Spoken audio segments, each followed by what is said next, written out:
Bismillahirrahmanirrahim. Bismillahirrahmanirrahim. Ve salatu ve selamu ala eşrefil enbiyai vel murselin bil kasimi Muhammedinil Mustafa ve alihi tahirin. Allahümme salli ala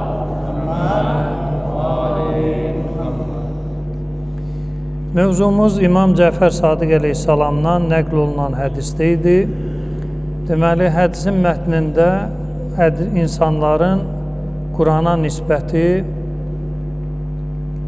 və yaxud belə deyək də, insanlar və Quran 4 qismə bölündü. Birinci qism budur ki, imanı var, Quranı yoxdur. İkinci qism əksi, Quranı var, imanı yoxdur. Üçüncü qism həm Quranı var, həm imanı var. Dördüncü qism nə Quranı var, nə də imanı var. Həmən bu 4 qismi bənzətmək olar meyvəyə.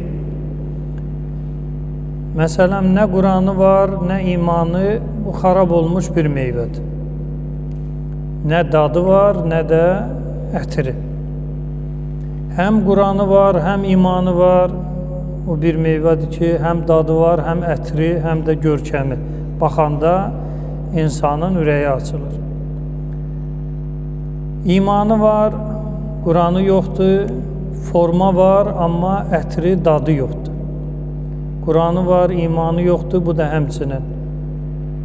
Forma var, amma ətri, dadı yoxdur. Qeyd elədiyim kimi, Quranın şəxsdə olması üçün 3 əsas mərhələ tələb olunur. Birincisi, onu oxumaq, ikincisi, onu başa düşmək, üçüncüsü də ona əməl etmək. Müsəlman dairəsindən kənara çıxmayaq. Peyğəmbər zamanından və sonraya. Məsələn, Peyğəmbər zamanında Uhud müharibəsində və digər müharibələrdə Peyğəmbər bir hərbi döyüş planı olaraq müəyyən adamları müəyyən yerlərdə yerləşdirir. Deyir, sən burada ol, sən burada ol, filan kəslər meydanda olsun, filan kəslər belə olsun, mənlə olsun, filan kəslər filan kəslə olsun. Amma döyüş əsnasında görürsən ki, özbaşınalıq baş alır, gedir. Bax, məsələn, müharibələrin birində Peyğəmbər müəyyən dəstəni bir boğaz kimi bir yer olur. Belə deyək də, bir var düşmənlə üz-üzə, bir də arxadan gələcək bir dəstə, Uhud müharibəsi. Peyğəmbər müəyyən səhabələrə əmr eləyir ki, qələbə çaldıqda, məğlub olduqda, mənim sizə göstərişim gəlməyincə buradan tərpənməyin. Və Quranda da ayə var. Allah Taala açıq-aşkar buyurur ki, Allah və Rəsulü bir məsələdə qəzavət elədisə, hökm çıxartdısa, mömin və möminə, hər ikisi qeyd olunur, ixtiyarları əllərindən alınır. Yəni, bu o deməkdir ki, sən seçim eləməyə ixtiyarın yoxdur. Allah və Rəsulü hökm çıxartdısa, o hökmün müqabilində sən özünə digər bir seçim eləyəsən, o yol verilməzdir Quranla. Bax, məsələn, biz Əhl-i Beyt əqidəsində deyirik ki, Allah Taala Quran-ı Kərimdə buyurur ki, mən mühacir və ənsardan nədir? Razıyam. Mühacir və ənsar da Peyğəmbərin səhabələridir. Allah onlara rəhmət eləsin. Onlar olmasaydı, din bugünkü günə qədər gəlib çatmazdı. Kafirlərlə döş-döşə, sinə-siniyə, üz-üzə gələn hələ Peyğəmbərin nədir? Səhabələri olub. Dinimizi hələ onlar yaşamasında böyük rolu olub. Canları ilə, malları ilə insanlar Allah yolunda özlərini qurban veriblər. İndi bu ayə bütünmü səhabələrə adiyyəti var, ya yox? Deyirik ki, xeyr, əksəriyyətə adiyyəti var, az bir hissəyə adiyyəti nədir? Yoxdur. Niyə yoxdur? Deyirik çünki Quranda Quran bir-birini təkzib eləyə bilməz. Bir ayə digər ayəni təkzib eləyə bilməz. Allah bir ayədə desin ki, mən mühacir və ənsardan razıyam, amma din tarixində və Quran ayələrində də nümunələr var ki, Allah bəzi səhabələrdən razı deyil. Bax, məsələn, Vəlid ibn Uqba adında səhabə olub. Həmən bu səhabə həm səhabələr arasında ədalətsiz tanınırmış. Məsələn, gəlir Həzrət Əli əleyhissalamın qabağına, bu kəlam da etibarlı kəlamdır. Yəni, belə deyək də, zəif, əsassız bir kəlam deyil. Gəlir Həzrət Əli əleyhissalamın qarşısına, cəmaatın içində başlayır özünü tərifləməyə ki, məzmun belədir ki, mən səndən şücaətliyəm. Nizəm sənin nizündən itidir, oxum sənin oxundan dəqiqdir, zərbəm sənin zərböndən güclüdür. Yəni, mənlə özü tay eləmə. Vəlid Həzrət Əli əleyhissalama belə bir söz deyir. İndi siz gözləyirsiniz ki, Həzrət Əli əleyhissalam əsəbləşəcək və yaxud adamın üstünə bir əl-qol atacaq, filan eləyəcək ki, sən niyə belə deyirsən, niyə belə oldu filan. Həzrət Əli əleyhissalam bu Quran ayəsini deyir buna ki, möminlə fasiqi bərabər tutmayın. Sən fasiqsən. Və bunun haqqında da ayə budur. Əgər fasiq sizə bir xəbər çatdırsa, onu neyləyin? Araşdırın. Bu, münafiq kafirin haqqında nazil olmayıb. Vəlid adında Peyğəmbər səhabəsinin haqqında nazil olub. Ayə nazil olub və işlədilib. Məsələn, Həzrət Əli əleyhissalam qeyriləri Vəlidə fasiq gözü ilə baxırmışlar. Yəni, Vəlid və başqa bir səhabə gəlib desələr ki, biz səmada ayı gördük, bu şəhadət qəbul olmayacaq.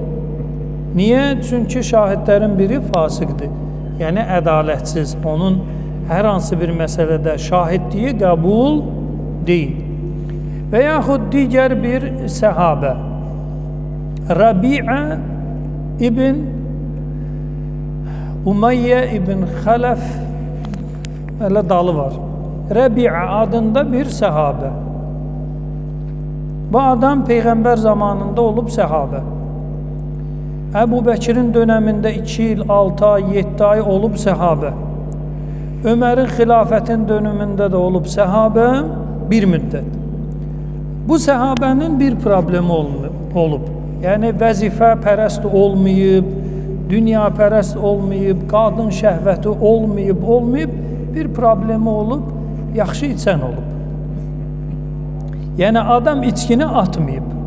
Nə Peyğəmbərin dönəmində, nə Əbu Bəkirin dönəmində, nə də Ömərin dönəmində. Ömərin dönəmində bu işin üstü açılır ki, bu adam gecə-gündüz, yəni dəm, sərxoşdur, piyandır. İşin üstü açılır, xəlifə qalır belə ki, bir qərar qəbul eləməlidir. İndi səhabədir deyə cəmaatın namusuna toxunsun, donuz əti yesin, rüşvət alsın, olmur. Bir tədbir görülməlidir. Tədbiri də belə olur ki, həmən bu Rəbi'a adında səhabəni sürgün eləyir, hara? Xeybərə. Yahudilərdən alınan və qəsb olunan həmən o yerə. Orada yaşayış da olub. Mədinədən uzaqdır, amma Mədinənin ərazisi sayılır. Get Xeybər qalasında Mədinəyə girmə. Belə bir sürgün hökmü çıxardır. Allah razıdır axı bu adamdan. Bu da Allahdan razıdır. Gəlir Xeybərə, görür ki, yox, Xeybərin o şəraiti alınmayacaq da. Bu, yəni, belə deyək də, restoran yox, filan yox, harda içəcək bu. Gedir qoşulur Rumlulara. İslam dinini tərk eləyir, olur xristiyan. Hələ belə də yazılır. Tanassara və ləhəqə bi Herqil. Herqil o Yunanların padşahlarına deyilən adlardır. Yəni Allah bu səhabədən razıdırsa, onda hamımız cənnətliksiniz. 100%. Nə inirsiniz eləyin? Yəni içir, mürtəd olur, müsəlman ola içir, Peyğəmbəri görüb, Əbu Bəkiri görüb, Öməri görüb, Osmanı görüb, Əlini görüb, hamını görüb, haram olduğunu da 100% bilir və sürgün olunur.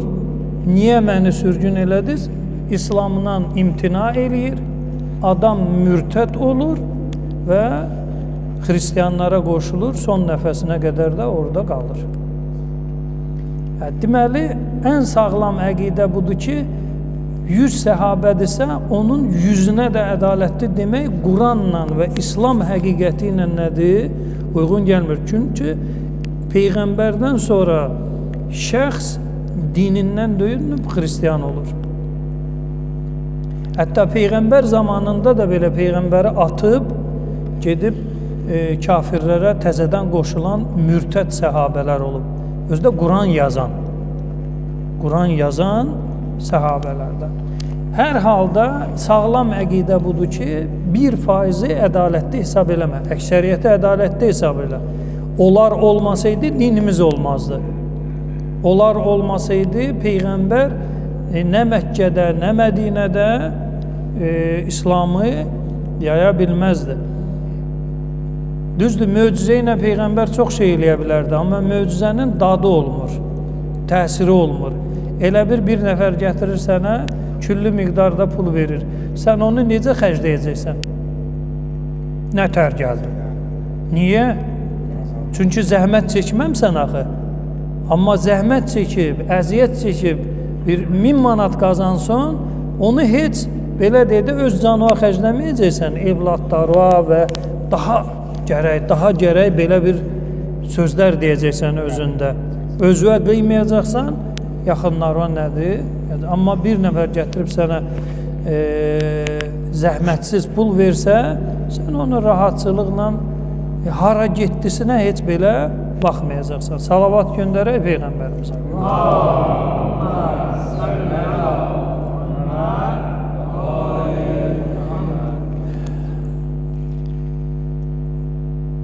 Qaydağın mövzumuza.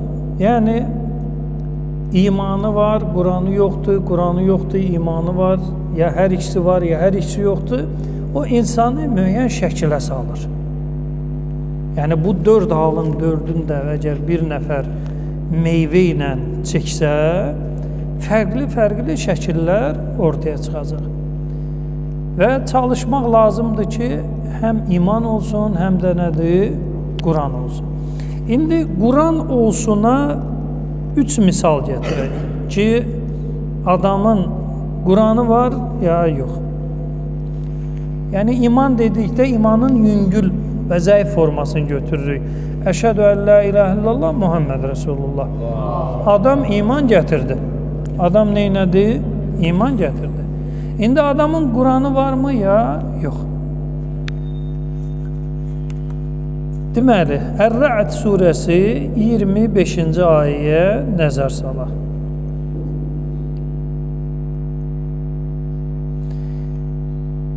Bismillahirrahmanirrahim. Vəllezîne yenqudûne ahdallah min ba'di mîthâqihi. Ayədə müxtəlif həqiqətlərə Allah Taala işarə edir. Yəni Quran olmaq bu deməkdir. Yəni adamın imanı var, kəlmə-i şəhadətini gətirdi, ən zəifini deyir, amma iman mövzusu da ağır məsələdir. Bayaq ayə qeyd elədim, Allah və Rəsulu hökm çıxartdısa, sənin ixtiyarın silinir. Elə bir sənin lüğətnamündə ixtiyar kəlməsi olmur. Ki, yox, qoy mən də belə məsləhət görürəm ki, belə olsun. Allah və Rəsulu deyir, burada olun, udduqda, uduzduqda burada olun. Amma Peyğəmbər ola, ayə ola, yenə də müsəlmanlar seçim eləyirdilər. Haramın da müqabilində, Peyğəmbərin əmrlərinin də müqabilində seçim eləyirmiş ki, məsələn, mən içirəm, özümü düz aparıram. Deməli, mənə olar. Və yaxud mən rüşvəti alıram, kasıblara paylayıram. Və yaxud, yəni bir seçim eləyir. Allah və Rəsulu hökm çıxardır, o hökmün müqabilində şəxs də özü üçün bir neynir? Hökm çıxardır və onunla da dinin yaşayır, namazını da qılır, vaxtını keçirmir, oruc, plan, hər şey yerində. Amma seçim, o Quranı olanın seçimi olmur. Yəni Quranın varsa, deməli o ayəyə sən əməl eləyirsən. Allah və Rəsulu hər hansı bir məsələdə hökm çıxartdısa, möminatın ixtiyarı silinir. Hətta ayədə də aşkar qeyd olunur ki, kim özünə bir seçim eləsə, açıq-aşkar zəlalətdədir. Açıq-aşkar zəlalət. Dalalin mubin. Adam namaz qılır, oruçdur, amma hardadır?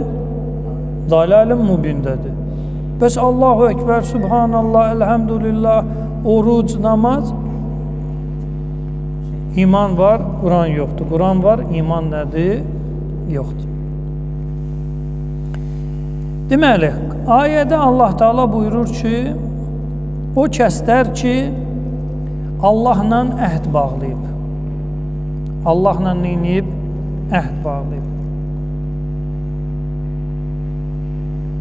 Əhd bağlandıqdan sonra onu neyniyib? Pozub. Məsələn, ağacın altında Peyğəmbər səhabələri Allah əksəriyyətindən razı qalsın, neynəmişdilər? Əhd bağlamışdılar. Və o əhddə belə yox. Əşhədü ən la ilahə illallah, Muhammed Rasulullah və biz elə yox. Ölümə. Ölüm. Biz şəhid olmağa Allahla öz aramızda buradan inirik, Peyğəmbərin əlinə əl basaraq beyət eləyirik. Yəni ağacın altında nə olub? Bu olub. Başqa heç nə olmayıb. Allah Qurandakı buyurur, ağacın altında beyət elədilər, filan elədilər, tərifləyir, filan eləyir. Neynədilər orada? Peyğəmbərə beyət etdiyi ölümə. Yəni ölüm nə deməkdir? Yəni döyüş zamanı geriyə heç kim neynəməyəcək? Addım atmayacaq. Atanlar oldu? Oldu. Məsələn, Xeybərdə Peyğəmbər müəyyən şəxsə bayrağı verdi ki, get, qalanı neynə? Fəth elə gəl. Adam ölümə getmədi, qayıtdı. Peyğəmbər ona deməmişdi qayıt. Bir ayəni oradan pozdu, bir ayəni buradan pozdu. Peyğəmbərlə ağacın altında sən nəyə beyyət eləmişdin? Şəhid olmağa beyyət eləməmişdin. Niyə qayıdırsan? Sənə deyilib qayıt. Və sən orada dediyini pozdun ya pozmadın? Olmur da. Deməli, adamın Quranı yoxdur. Adamın Quranı yoxdur. O kəslər ki, Allahla bağladığı əhd peymanı poza. Və yəqta'unə mə əmərəllahu bihi ən yusalə. Və birləşdirilməsi Allah tərəfindən əmr olunan şeyləri kəsələr. Birləşdirmə nədir? Hədislərdə bu silətur rahim kimi təfsir olunur. Yəni, qohumluq əlaqələrinin qırılmaması. Evlad və ata-anasının münasibəti, bacı-qardaş, qardaş-qardaş, əmi, dayı, yaxın qohumlar ki var, bu ayənin içindədir. Allah əmr edib ki, bağlar möhkəm olaraq nədir? Qalsın. Amma müəyyən adamlar onu neynir? Yaqta, kəsir. Allah belə də buyurulur. Birləşdirilməsi əmr olunur, amma adamsa onu birləşdirmir. Birləşmişi neynir? Kəsir. Sən mənim atam deyirsən. Sən mənim anam deyilsən. Siz mənə neynəmisiniz? Yəni, belə deyək də, buna görə nəsə oluna ki, ata olsun ata, ana olsun nə? Ana. Bax, məsələn, indi yaşadığımız ən böyük problemlərdən biri budur hal-hazırda. İndi onun mənşəyi hardandır, niyə bu həddə gəlib çatmışıq, onu gərək oturub, belə deyək də, bir müəssə araşdırmalıdır ki, niyə xalq bu gündədir? Evlənməmək və boşanmaq. Evlənmək yoxa, evlənməməyin sayının artması və boşanma sayının artması. Evlənməmək, mən 10-11 ildir eşidirəm də, məsələn, ana gəlir, ata gəlir, bacı gəlir, qardaş gəlir yanıma ki, oğlum evlənmir, qızım evlənmir, qardaşım evlənmir, bacım evlənmir. Danışdırıram bunları və bunlardan mən məlumat toplayıram, özümdə təcrübə yaranır. O təcrübənin nəticələrindən də biri budur. Qızdırsa, oğlanın ata-anası ilə bir yerdə qalmaq istəmir. Əlavə ev istəyirəm. Atası, anası kirayədə qalır, heç öz evləri yoxdur. Qızın atası, anası kirayədə qalır. Heç öz evləri yoxdur. Əlavə ev istəyirəm. Niyə? Problemlər olacaq. Qaynana, qaynata müdaxilə eləyəcək. Təbii ki, onlar müdaxilə eləyəcək. Çünki sən indi gəlmirsən, bu ana 40 ildir bu evi idarə eləyir. 40 ildir evin xanımıdır. Ata da ağasıdır.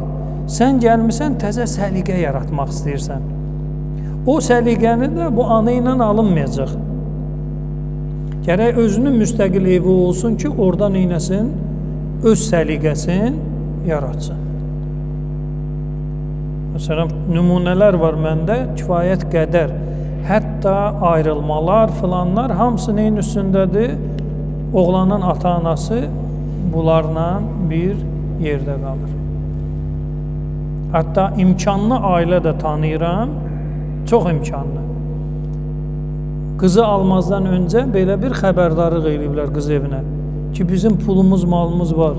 Harada istəsək ev də alarıq, bağ alarıq, filan eləyər, amma bizdə adətdir. Biz böyük bir ev alırıq, bir yerdə yaşayırıq. Elə bir mərtəbəni götürürlər, elə təmir eləyirlər ki,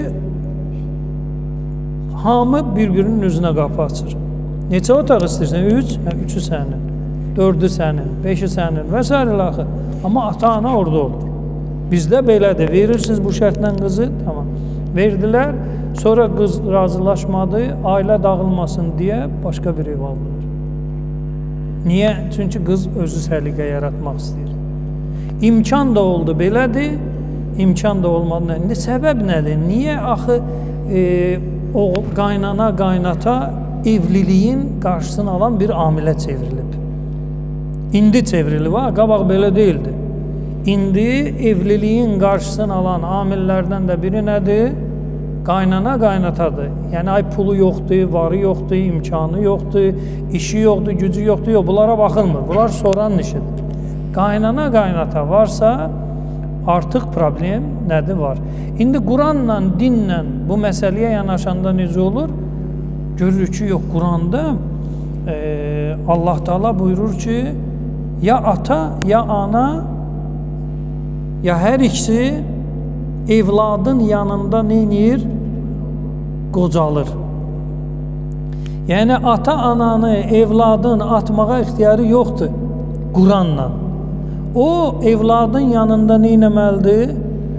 Qocalar evində qocalmamalıdır. Evladın evində qocalmalıdır. Kimin Quranı var? Heç kimin. 2 qardaşdırsa, qardaş ata-ana ötürür o birisinə ki, yaşlı adamdırlar da, ulan nazı ilə oyna, üst başları, bunların təharəti, filanı, osu, busu bizim xanımın başı götürmür. Güya birisinin başı götürür. Ötür-ötürdür. Yəni, belə deyək də, mal bu kişinin, mülk bu kişinin, indi bu kişi o günə qalıb ki, evladlar onu ötürür, ona buna. Yaxşı hökumət bu qocalar evi açıb. O rüsvayçılığı daha da artırardı ki, küçədə, ata-ana küçədə, parkda. Skamyada yatır, skamyada durur. Onu için kim fikirləşir ki, xəstələnəcəm? Təbii ki, fikirləşmək lazımdır. Və məsələn, dində heyvanlardan misallar çəkilir. Müsbətə və mənfiyə. Müsbətə və mənfiyə. Məsələn, mömini Əhl-i Beyt bənzədir bal arısına. Yediyi pak və bədəninin tullantısı da nə? Pak. Yəni, mömin o qədər pak olmalıdır ki, ondan mənfi və yaxud zərərli bir şey nədir? Gözlənilməlidir. Yəni, yenə də qaydırıq həmən bu məsələyə. İmanı var, Quranı nədir? Yoxdur. Quranı var, imanı nədir? Yoxdur. Yəni, şəxsin həm imanı olmalıdır, həm də Quranı olmalıdır. İndi qaynata, qaynana, ailə qurmağın qarşısını alan, yəni yox cavabı deyilən səbəblərdən biridir. Bu necə yarandı? Niyə belə oldu axı? Niyə məsələn gəlin və yaxud kürəkən qızın ata-anasına öz ata-anası gözü ilə baxmır? Məsələn, dünənləri hələ yanımda bir söhbət oldu otaqda. Deməli, oğlan gəlib, oğlan o qədər özünü gizlədib, qız evi aldanıb. Elə biliblər ki, ən yaxşı oğlan elə budur. Kombi xarab olub, bu bilib, deyib, mən özüm usta gətirərəm, filan eləyərəm. Bunlar deyib, nə yaxşı, elə heç nə yoxdur ortada, bu ailənin qayğısına qalır, çox yaxşı. Qızın böyük bacısı danışır buna. Oğlan gəlib, başlayıb evdə, belə deyək də, iç üzün qoymağa. Sən çıxma, sən belə elə, sən onu belə elə, qışqırmaq, eləmək. Axırda o kombi düzəldən özü şey deyib ki, ay qardaş, yəni qələt eləyib bura gəlmədi ki, mən çıxım gedim də. Ay çıx get, bunu qovub, onu qovub, böyük bacı otuzdurub gələcək kürəkəni, otur. Bu nə məsələdir, nə olub? Sən hardasan, özü harda istəyirsən? Bu tutulub ki, bu nə söz deməli deyirsən? Deyib, sən bacımın yoldaşısan, kəbinlisisən, nişanlısısan, nəyisən? Siz elə bir dənə ad olub gəlmişsiniz ki, belə deyə də bir hə cavabına. Bu nədir? Oğlan qayıdıb deyib ki, mən səhvi onda eləmişəm ki, əvvəldən mən yumruğumu stolun üstünə vurub sizi başa saldıydım, siz mənə indi hörmət eləyərdiniz. Deyib, nə yumruq, sən hansı dövrdə yaşayırsan, sənə kim nə dedi ki, sən yumruğu atmısan stolun üstünə? Yazıq usta sənin əlindən qaçdı getdi. Sən elə bizim heç kimimizsən. Bu kürəkən nə qızın bacısını bacısı hesab eləməyəcək, nə anasını, nə də atasını ata hesab eləməyəcək. Yenə də ata, ana, bacı evlənməyin neynədir? Qarşısını almağa bir səbəb oldu. Niyə bu günə qalmışıq? O gərək araşdırılsın və millət xilas olsun. Peyğəmbər və əhl-i beytinə salavat göndər.